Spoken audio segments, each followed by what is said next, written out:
introduce our speaker today, Reverend Brian Flint. Good morning. Good morning. Thank you for showing up today for our services, because it's such a gorgeous day out there.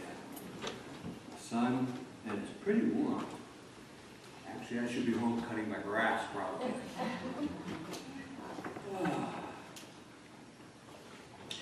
The title of my sermon today is more of a lecture than a sermon, hopefully. Afterlife communication session with a medium.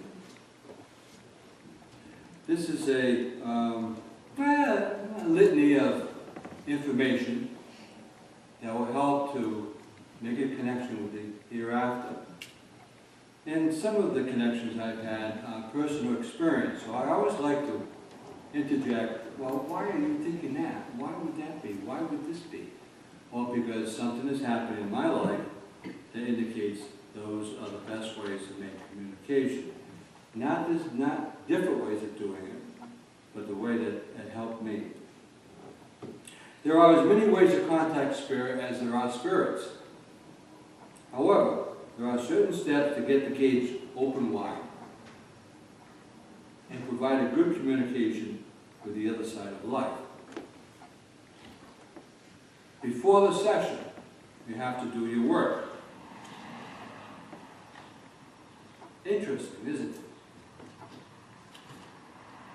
Understand you are talking to people on the other side. They have daily activities, just like you on the physical plane. So, call them up. How would you call them up?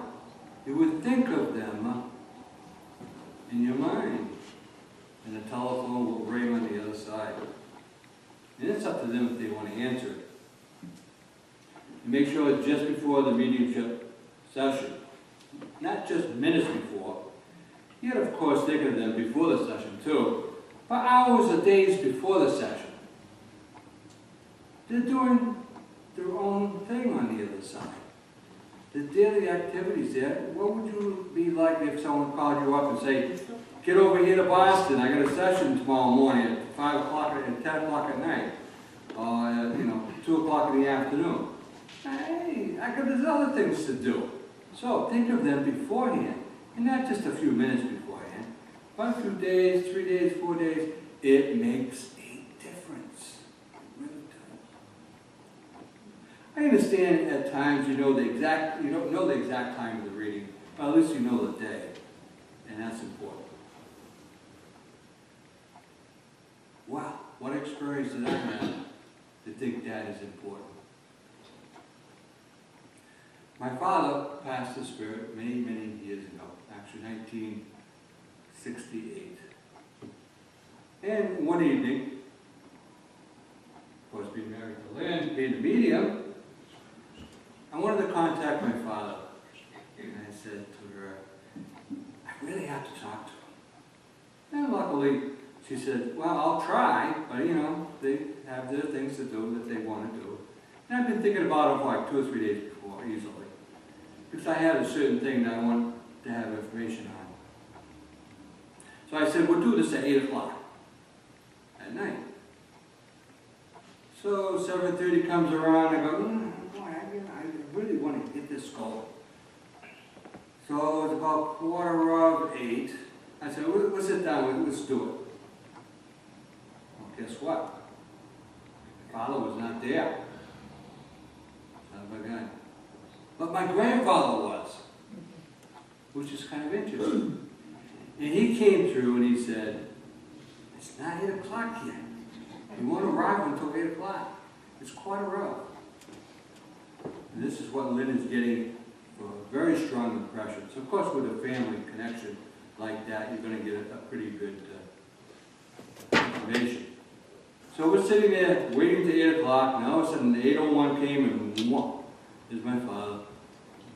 I asked the question, so he went on. So it was important to have that date and time. And it went out to him that that was the time that he was going to arrive and do his thing, which gives me some information to make a decision on. Not that he was going to make the decision for me. Spirit does not do that. But that was an indication to me very strongly, and it's happened a few other times, that making an appointment with Spirit gets you good connection.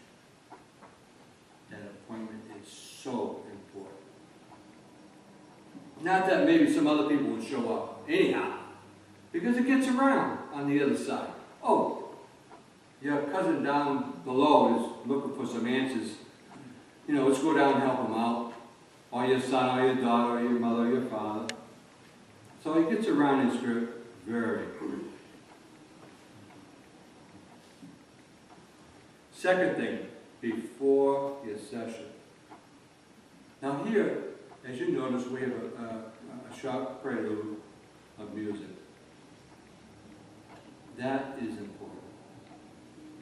Because my second information bit is that a negative environment the day before or that day will reduce the mental frequency for your connection. The spirit realm is made up of group consciousness, and any major discourse reduces abilities to get a good connection. Not that you're not going to get a connection, but isn't it always better to ride on a smooth highway than a bumpy ones that we have now? Yeah. So you do want to make it smooth enough for them to make that communication. So they can go 90 miles an hour instead of 50. Gee, Brian, how do you know that that's a good idea, that argument and negative thing? Well, many years ago, I have to say many years ago now, we used to do a lot of orb photography. I mean, tons. I would say when we first started, the first couple of years, we might have had 7,000 or 8,000 pictures. And they're all in digital form, of course. And we sort of slacked off after a while. We haven't taken any part in a couple of years, except for in classes. We have some pretty interesting stories about that. But the one that I'm talking about now is that negative environment. Now, how can you make a negative environment? The easiest way is an argument. If you're going to argue with someone the day before you're reading, or that morning, or that afternoon, or a few minutes before, and there's a negative connotation in your discussions, and that creates a vibration of scattered energy and negative energy. Spirit is not negative, except for a few real dark ones, one out of Wajoya. And one time, hard to believe, Lynn and I had an argument. And we were taking orb photography. Now, when we were doing it, we would get anywhere from 40 to 75 orbs in an evening. And we usually do them always in the evening between 7 and 9 o'clock. And they would just, there'd be 1 or 2, and then about a few minutes later, it'd be 5 or 6, and then 10 minutes later, it'd be 20 or 30 or 40 of them flying all over the place. And they were all photographed in the dark. We would set the timer on the camera and sit back there and do funny things, and the orbs would be all over us. Well, one particular time, we had an argument. I don't even remember what it was about. Don't even remember that part. And there was hardly any orbs at all. Where are they all? Must have been the result of that negative argument, atmosphere, environment. It took like 2 days to 3 days for them all to come back. And then, of course, we kept on going with 40 to 75 orbs a night easily. Some of them huge, some of them small, all over the place. It's quite wonderful. It's quite amazing when the word gets around that we're taking pictures. Zoom on down. We've taken, just so many of them. It's phenomenal. It's amazing. But the point is that negative environment created an atmosphere that the spirit realm did not care for. Not that there wasn't 1 or 2, that was about it. But they have a choice, they don't have to show up. And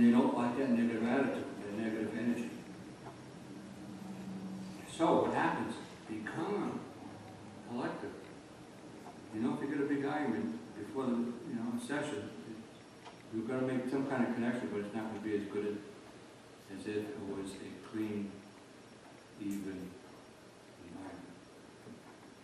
All right, during the session, now you're in with the medium across from you, you got to relax. The medium will be focusing on her mental connection with the spirit and you. Small talk will establish a response from both sides. This usually happens quite quickly in the session with staff. Of course, the medium will make some interruptions as information is downloaded. Every medium has their own communication style. Some hear, some see, some feel.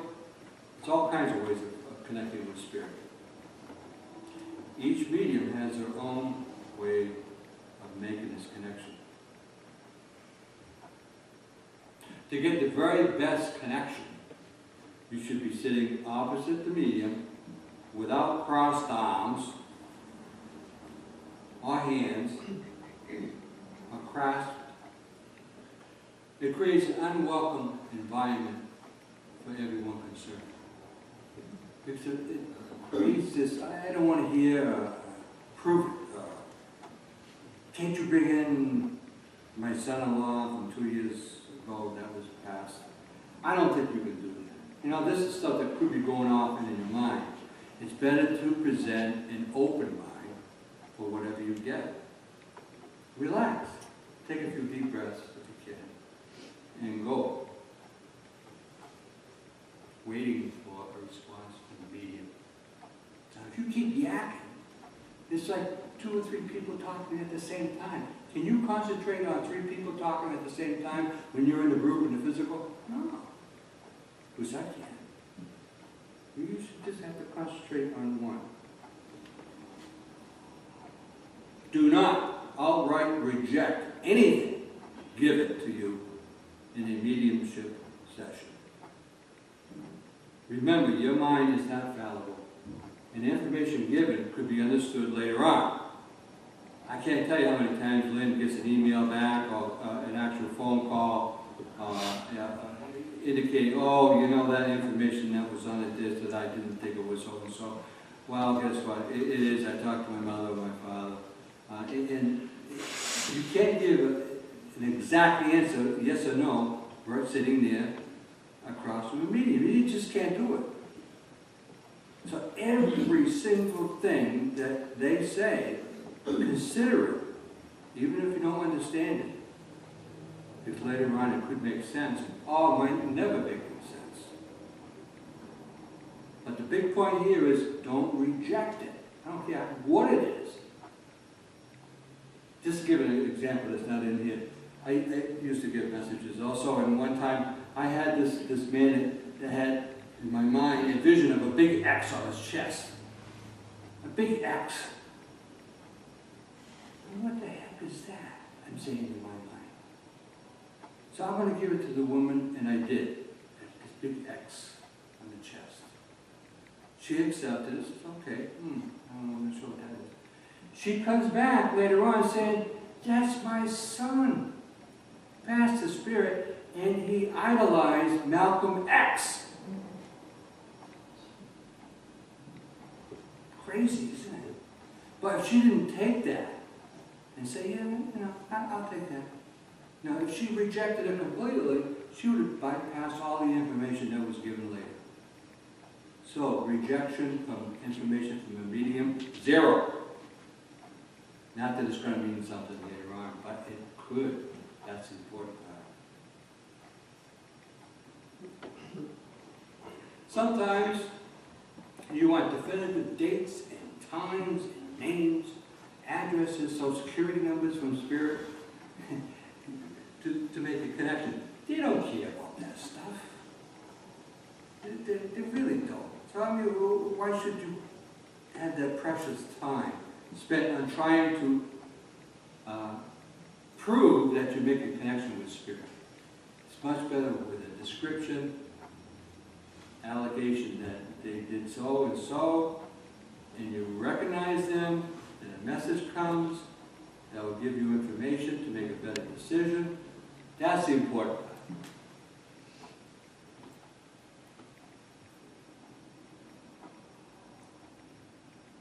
Sometimes you wonder, what should I do on a particular situation? It might be tough. So you go to a medium and say, what should I do? Ask Spirit. The Spirit comes back and gives information of one way or the other on consideration of what should be done. But the actual final decision is yours, because this is your life, not theirs. But they can highlight certain information for you to make a decision on, not that they're going to make it for you.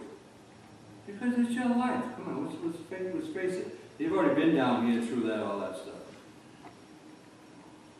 Now, an example of what happened to me. It's kind of simple, but it definitely proves the point. When I was much younger, decades and decades and decades ago, I would come up to Maine and come to a Spiritualist church, and I would get a reading. And in this reading, the woman, the Reverend Arlene Scola, said, you will be shown some land in Maine, and that land in Maine is going to be owned by Mr. Kennedy, and you're going to buy it, and you're going to keep it in your family for years and years. That's if you decide to buy. I said, okay. And of course, then a whole bunch of other information comes through. Well, my uncle was in real estate in Maine, which she didn't know anything about that. And he said, one trip up to Maine, he says, I have some land for sale that I think you might be interested in. So he shows it to me. I'm walking up and down this land, and it looks kind of good, kind of interesting. In my price range, open lots. And I said to him, remembering the reading, was this Mr. Kennedy's land? Is that who's selling it? And he said, yeah. How do you know it was Mr. Kennedy? As soon as he said that, I said, no, I'm not going to buy it. Now, is that strange? Now, this is a long time ago. Just because I had that message in the medium session, just because I remember that, I said no, just to be contrary. Is that like a human effect, just to be contrary? So I did not buy it. The point here is that the information was given in such detail that the decision actually, to some degree, was already made in my mind to go contrary to what the medium said. The Spirit doesn't want you to unlive your life. They don't want to give specific pinpointing information that makes a wrong decision at times in your mind. Then it might be the other way. He said, well, here's the numbers to the lottery. Yeah, right. The lottery numbers, we tried that a number of times. It doesn't work. It really doesn't. Okay, one of the other things. Try to wrap this up real quick. This is a long story. It's an important one, I think. Spirit will give you signs to recognize they are there. The song will come on the radio. An alarm will go off by itself. The lights will flicker. The lights will go on. The lights will go off. All kinds of strange things will happen because the electromagnetic energy is able to manipulate, make these different things happen.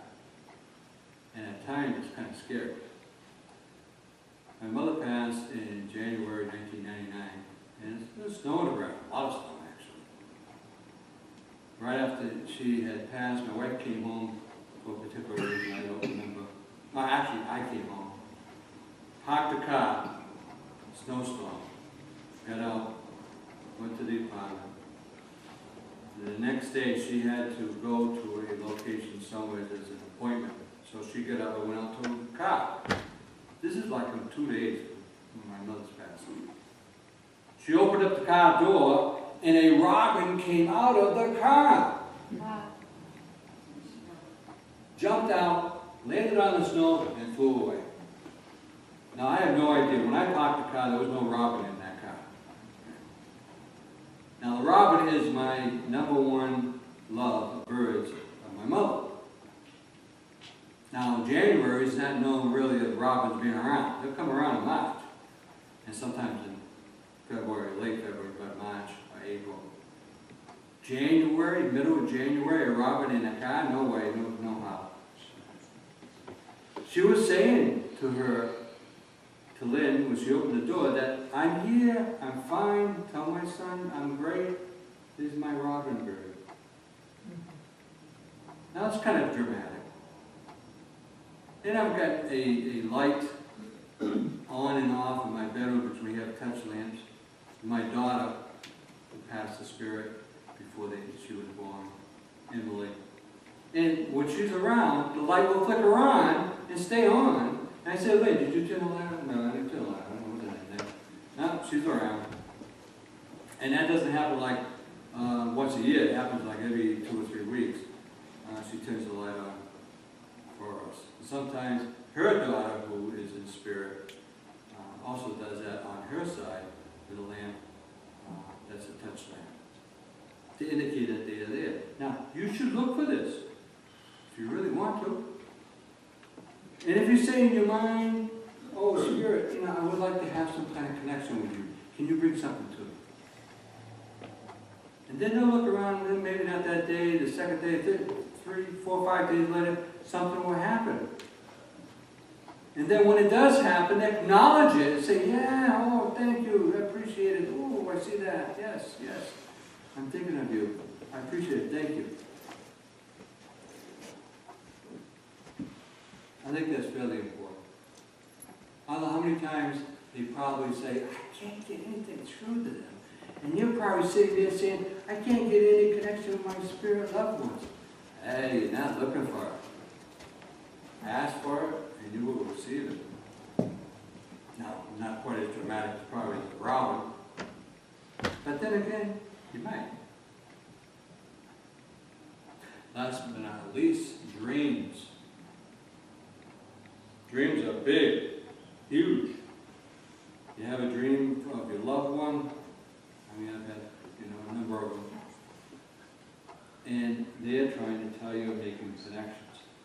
It's not as easy. It's easy to say, but it's not that easy to do in spirit. Frequency's got to be just right.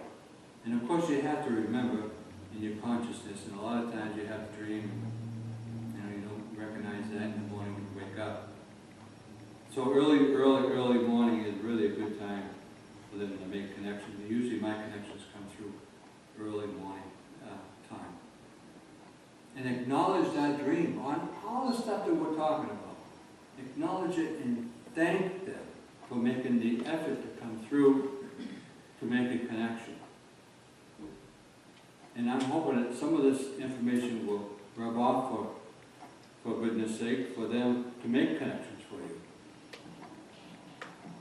So summarize the whole thing: be calm, be cool, think of them, thank them, love them for coming, acknowledge them, but still make your own decisions. Don't pass it on to them. It's up to you with your free will. And then from there,